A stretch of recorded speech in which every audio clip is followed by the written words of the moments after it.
കാലം മാറുകയാണ്, കോലം മാറുകയാണ്. പണ്ടൊക്കെ എന്ന് പറഞ്ഞാൽ ഇങ്ങനെ തുന്നി സ്റ്റിച്ചിട്ട് പോകണ തുന്നിടണ്ടീനു. അത് മാറി പിന്നെ സ്റ്റാപ്ലർ വന്നു. ഇപ്പോൾ അതും മാറിയിട്ട് ഗ്ലൂ. ഇപ്പോൾ നമ്മൾ സർക്കൊക്കെ ചെയ്യുമ്പം ഈ ഗ്ലൂ ഒട്ടിച്ചാൽ പിന്നെ അവിടെ സ്റ്റിച്ചിട്ടുണ്ടാകും. ഇതിങ്ങനെ ഒട്ടിച്ച് അവിടെ എടുത്ത് കൊടുത്താൽ പിന്നെ ക്ലീൻ ആക്കണ്ടെന്നാണ് പറഞ്ഞത്. ക്ലീൻ ആക്കരുത് അല്ലേ? ഏത് ഒരു സ്റ്റിച്ചർ ചെയ്താലും ക്ലീൻ ആക്കരുത്. പിന്നെ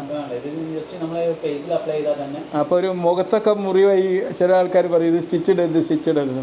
അപ്പോൾ അതിനുള്ള സൊല്യൂഷനാണ് ഇപ്പോൾ ഇത് വന്നത്. ഇതിപ്പോൾ ഇതിങ്ങനെ നെക്കിയിട്ട് ഇതാക്കിയിട്ട് ഇവിടെ അവിടെ നമ്മൾ ആ മുറി ഇങ്ങനെ അപ്രോക്സിമേറ്റ് ചെയ്തിട്ട് ഇത് കറക്റ്റ് അപ്രോക്സിമേഷൻ ഉള്ളതിനെ പറ്റുള്ളൂ അല്ലേ?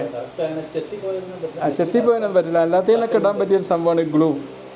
അപ്പോൾ ഇനിയിപ്പം മുറിയിൽ പാട് വരുമോ എന്നുള്ള ആശങ്ക ഒന്നും വേണ്ട. സ്റ്റിച്ചിട്ടിട്ട് ഇതാവുമോ എന്നുള്ള ആശങ്ക വേണ്ട. ഈ ഗ്ലൂ ഒട്ടിച്ചിട്ട് നമ്മൾ സൊല്യൂഷൻ കണ്ടെത്തും. ഇതിലെന്താണ് കണ്ടന്റ് അപ്പോൾ ഇതിന് വരുന്നത്? ഓക്കെ അത് അബ്സോർവ് ചെയ്ത് പോയിക്കോളും.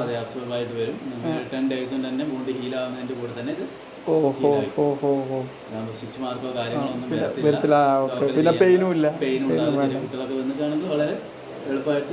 അനസ്തീഷ്യയും കൊടുക്കും. ലോക്കൽ അനസ്തീഷ്യയും കൊടുക്കാൻ അഡീഷണൽ ഡ്രസ്സിങ് വേണ്ട.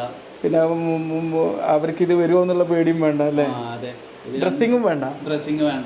ഓപ്പൺ ആക്കി വിട്ടാൽ പെട്ടെന്ന് ഹീലാവും. ഓക്കെ. പിന്നെ ക്ലീൻ ആക്കാൻ ഒന്നും വേണ്ട. നമ്മൾ അപ്ലൈ ചെയ്ത് കഴിഞ്ഞാൽ അവിടെ ഒരു ലെയർ ഫോം വന്നതുകൊണ്ട് തന്നെ ബാക്ടീരിയൽ ഇൻഫെക്ഷനും കാര്യങ്ങളൊന്നും വരാതെക്കും. ആ ലെയറിലേക്ക് ഇൻഫെക്ഷനും കാര്യങ്ങളൊന്നും എത്തില്ല. ഓക്കെ. എന്തായാലും അവിടെ നിൽക്കുന്നത്. ഏതായാലും അതിനൂതനമായ ഒരു ഈ സംവിധാനം നമുക്ക് ഇൻട്രൊഡ്യൂസ് ചെയ്ത് എന്താ നിങ്ങളെ കമ്പനി എന്താ? Cubics Medicare. Okay, thank you. നിങ്ങൾക്ക് എന്താ മുറിയാക്കണം? ഇത് സ്റ്റിച്ചില്ലാതെ അടക്കുന്ന സാധനം.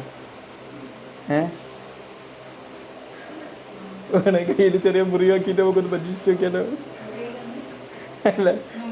വേണ്ടല്ലേ? ഓക്കെ.